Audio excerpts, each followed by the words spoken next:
दोस्तों, प्रीलिम्स का रिजल्ट आ चुका है और जो स्क्रीन पे आपके सामने लिखा हुआ है, ये आप में से बहुत सारे लोग रिलेट कर पा रहे होंगे, क्योंकि तभी आप इस वीडियो को देखने आए हैं कि यूपीएससी प्रीलिम्स 2024 में आपका सिलेक्शन नहीं हुआ है। अ, आपने वो पीडीएफ चेक करी बट आपने उसका रोल नंबर नहीं था।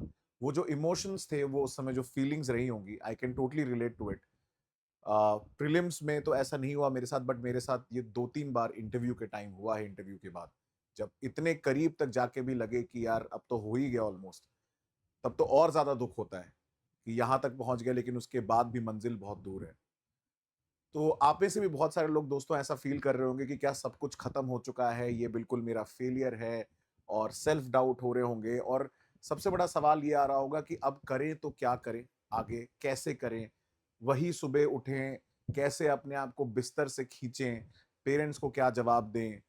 ठीक है, दोस्तों के साथ क्या बात करें, क्या ना करें? तो I can totally feel you, I can totally get you, what you are going through. और ये सिर्फ इस एग्जाम नहीं, ये लाइफ के हर पड़ाव में आपको कहीं ना कहीं देखने को मिलता है। तो आज मैं दीपांशु सिंह आपसे दिल से दिल की बात करने आया हूं कि हम क्या कर सकते हैं मिलके आपके साथ, और हम क्या आगे प्लान कर सकते हैं। मैं कहाँ आपको as a senior mentor guide कर सकता हूँ चीज़ों को लेके, और क्या गलतियां हुई होंगी हम थोड़ा बहुत एनालाइज करेंगे, इंट्रोस्पेक्शन करने की कोशिश करेंगे कि पॉसिबली व्हाट वेंट रॉन्ग। जिन लोगों को लग रहा था कि शायद मेरा सिलेक्शन हो जाएगा, जिन लोगों के ऑलरेडी नंबर कम आ रहे थे, उन्हें ऑब्वियसली पता था कि क्या सिचुएशन है, बट मैं आज उन लोगों से थोड़ा ज़्यादा जो है बात करना चाहता हूँ, उन तक पहुँचना चाहता हूँ, जिन लोगों को ये लग रहा था कि यार हमारा सिलेक्शन हो जाएगा। तो आज इसके बारे में डिस्कशन करेंगे। बहरहाल जिनका हो गया है सिलेक्शन, उनको बहुत-बहुत बधाई हो, कांग्रेचुलेशंस। और आपको जमकर मेहनत करनी है। सबसे इम्पोर्टेंट चीज़ ये है कि आपको उन टॉपिक्स पे फोकस करना है जो आपने, जैसा मैंने आपको कल भी बताया था वीडियो में, जो आपने बिल्कुल नहीं पढ़ा है। जैसे कि आप एथिक्स को रिवाइज़ करना चालू करें, केस स्टडीज़ को सॉल्व करें, एस्से पेपर को रिवाइज़ करना चालू करें, सोसाइटी बहुत लोग नहीं पढ़ते हैं जीएस 1 में, डिजास्टर मैनेजमेंट पढ़ना चालू करिए, ठीक है, इंटरनल सिक्योरिटी, इनको पहले फटाफट जो है पढ़ के खत्म करिए। तब जाके साथ में फिर आप प्रीलिम्स में जो ऑलरेडी पढ़ चुके हैं उसको आप रिवाइज कर पाएंगे। और जो टॉपिक छूट गए हैं, representation of people, peoples act या गवर्नेंस के टॉपिक हैं, उनको आप देखिए। और साथ साथ ऑप्शनल को बहुत अच्छे से साथ में आपको लेके चलना है। वैसे भी इस बार कम समय था क्योंकि एग्जाम शिफ्ट हो गया, लेट हो गया, तो आपके पास समय कम है और समय को बेहतरीन तरीके से यूटिलाइज करने के लिए आपको जमकर मेहनत करनी पड़ेगी। उसमें अगर आपको कोई सपोर्ट या गाइडेंस चाहिए, मैं आपके लिए खड़ा हूँ। नीचे नंबर दिया हुआ है, ईमेल आईडी दी हुई है, आप मुझ तक पहुंच सकते हैं और रीच आउट कर सकते हैं। मैं खुद उनका पर्सनली मैसेज का रिप्लाई करता हूँ। आप बहुत सारे लोग आप जानते भी होंगे, जब आप मैसेज करते हैं उस नंबर पे, मैं खुद उसका रिप्लाई करता हूँ। बात करते हैं जिन लोगों का सिलेक्शन नहीं हुआ है, हम क्या कर सकते हैं। और पहले समझना बहुत जरूरी है कि व्हाट एक्चुअली वेंट रॉन्ग, क्या हुआ होगा पॉसिबली। जो हम देखिए, अभी तो जब तक मार्क्स नहीं आएगा तो अब तक हमें नहीं पता, बट एक इंट्रोस्पेक्शन कर सकते हैं। आई नो ये अकेला अपने आप में खुद में करना काफी सेल्फ डाउट वाली सिचुएशन होती है, तो आई थिंक हम एटलीस्ट इतना समझ सकते हैं कि क्या हुआ होगा। तो 2-3 चीजें हैं। पहली ऑफ कोर्स हमेशा से जो प्रॉब्लम रही है वो है सीसैट। इस बार भी सीसैट का पेपर कंपैरेटिवली अगर हम देखें पिछले साल से कंपैरेटिवली इजियर था 2023 से, बट इतना भी इजी नहीं था। आरसी के पैसेजेस टफ थे, अजम्पशन बेस्ड क्वेश्चन बहुत सारे आए थे। जैसा कि आप जानते होंगे, मैं वीडियो का लिंक भी दे दूंगा कि मैंने प्रीलिम्स के पहले एक पूरा वीडियो बनाया था कि आरसी को कैसे टैकल करना है, किस तरीके का पैटर्न आता है। अजम्पशन बेस्ड क्वेश्चन या जब ऑर्डर का इन्फ्रेंस पूछने की कोशिश करता है, वो क्या ऑर्डर ने अज्यूम किया है, वो क्वेश्चन जनरली बहुत बार फंस जाते हैं। तो उनको कैसे टैकल करना था, मे बी ऐसा हुआ होगा कि शायद आपके वहां पे क्वेश्चन कम हो गए हों, गलत हो गए हों, या फिर कई बार होता है कि आपने बहुत ज्यादा अटेम्प्ट कर दिया हो, ठीक है, आपको रियलाइज ना हुआ हो और गलती हो गई हो। एंड कई बार ओएमआर बबल फिल अप करने में भी गलती हो जाती है, जो सारी चीजें कहीं ना कहीं आप देख सकते हैं कि उसका जो है खामियाजा हमें कल भुगतना पड़ा या आज भुगतना पड़ रहा है।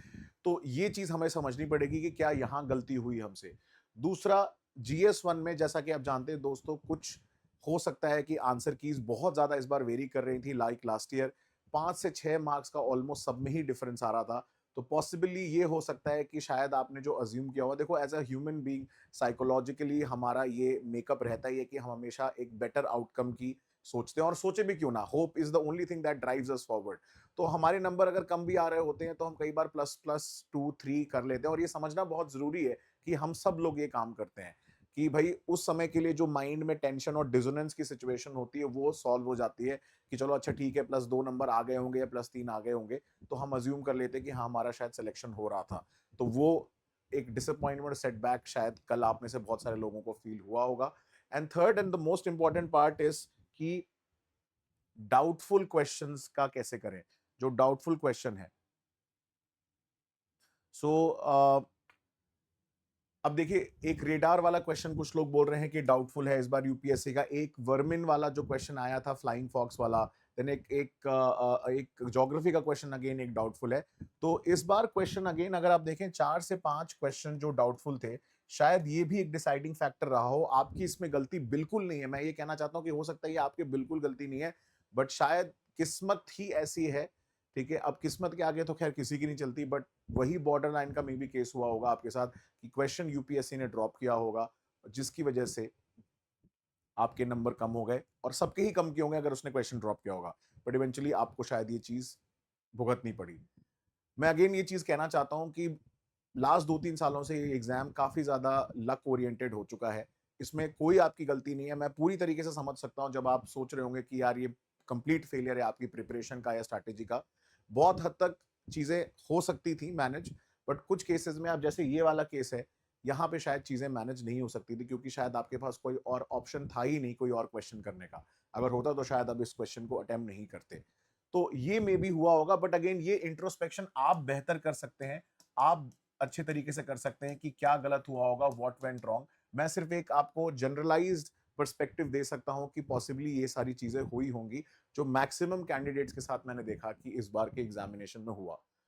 आगे बढ़ते हैं कि ये एक बहुत बड़ा सवाल अब उठ गया है, क्योंकि जनरली मैं खुद इस चीज को एक्सेप्ट करता हूं, आई एक्सेप्टेड हम्बली दैट मैंने ये अज्यूम किया था, जो हमारा डेटा था, कि उसके बेसिस पे 85 से 90 के बीच में, क्योंकि मैक्सिमम लोग उसी रेंज में स्कोर कर रहे थे। मैं आपको इनफैक्ट आपको स्क्रीनशॉट भी दिखाऊंगा इसमें अटैच करके वीडियो में, कि जो हमने सर्वे किया, मेरे जो स्टूडेंट्स है उसमें मोर देन 1000 स्टूडेंट्स ने पोलिंग करी है, और 1000 स्टूडेंट्स ने जो डेटा दिया वो था कि वो लोग 85 से 90 के बीच में स्कोर कर रहे थे।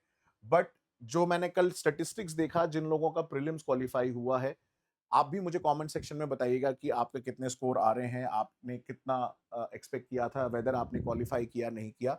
वो मुझे लग रहा है कि वो 90 टू 94 के बीच में गया। उसका एक बहुत इंपॉर्टेंट कारण है, क्योंकि कुछ लोगों का जिनका फॉरेस्ट सर्विस में सिलेक्शन हो गया है, जनरली उसकी कट ऑफ 8 से 9 नंबर ज्यादा रहती है प्रीलिम्स के कट ऑफ से, वो 102 के ऊपर गई है। तो अगर आप एक एवरेज स्कोर भी ले लें कि 8 से 9 नंबर भी माइनस करेंगे, तो 90 से 94 के बीच में कट ऑफ है।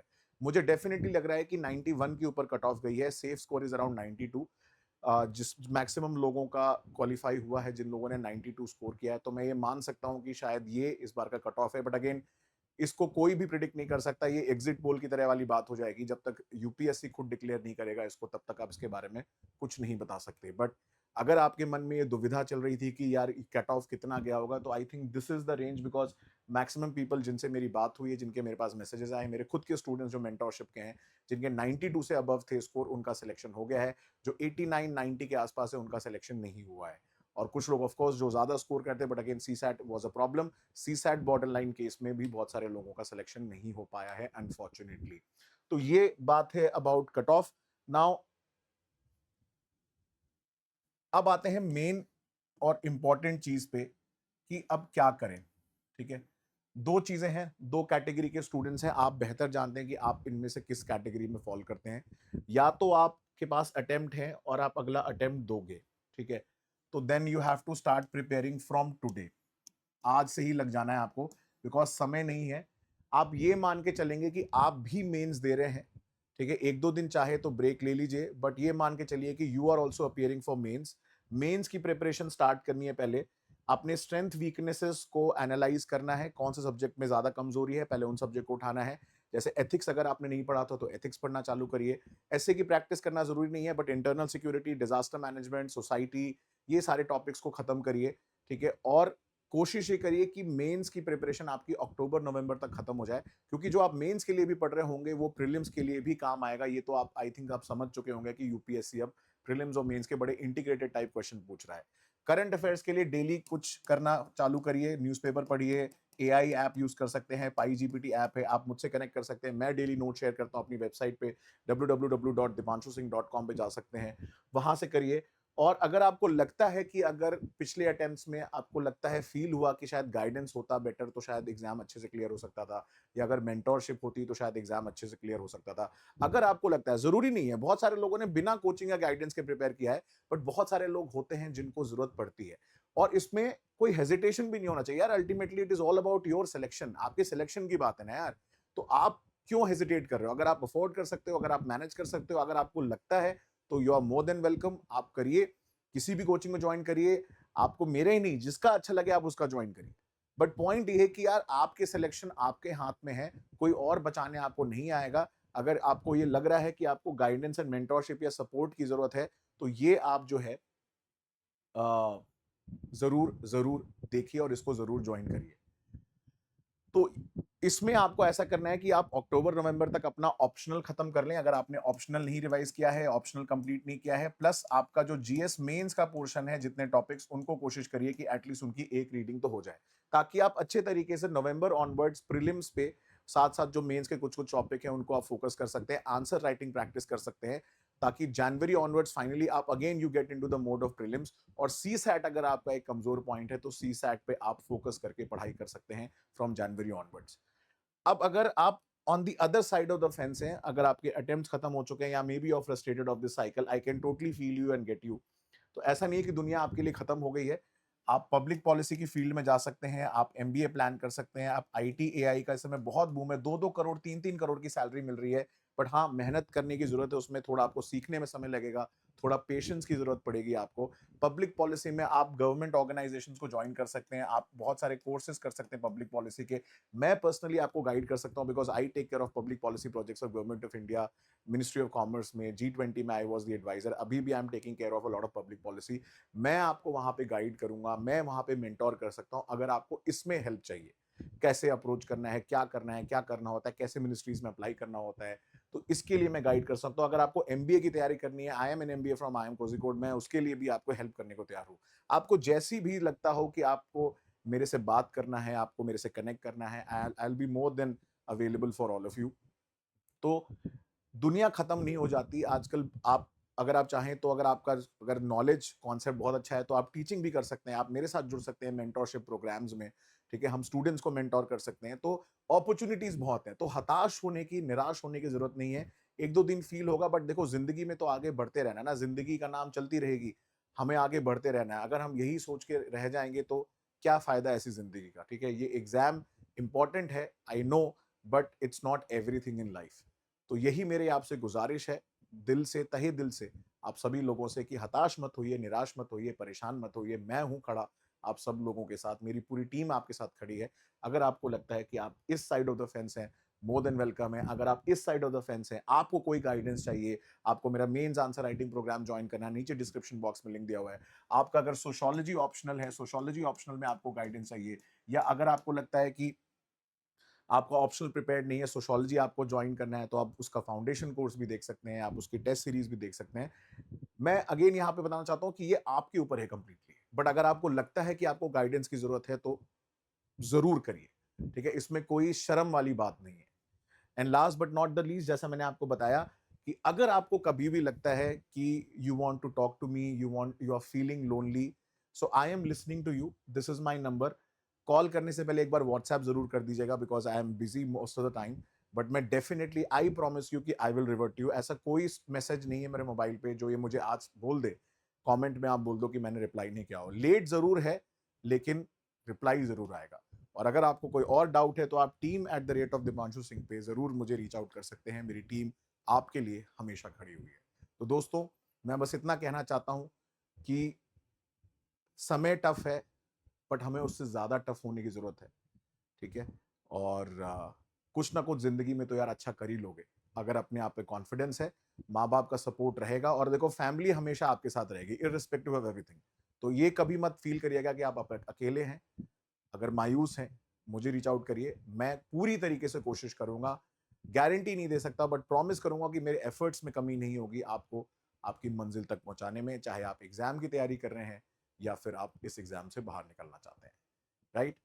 सो अपना ध्यान रखिए, ये बहुत जरूरी है। I am Deepanshu Singh signing off. Take care दोस्तों। जय हिंद।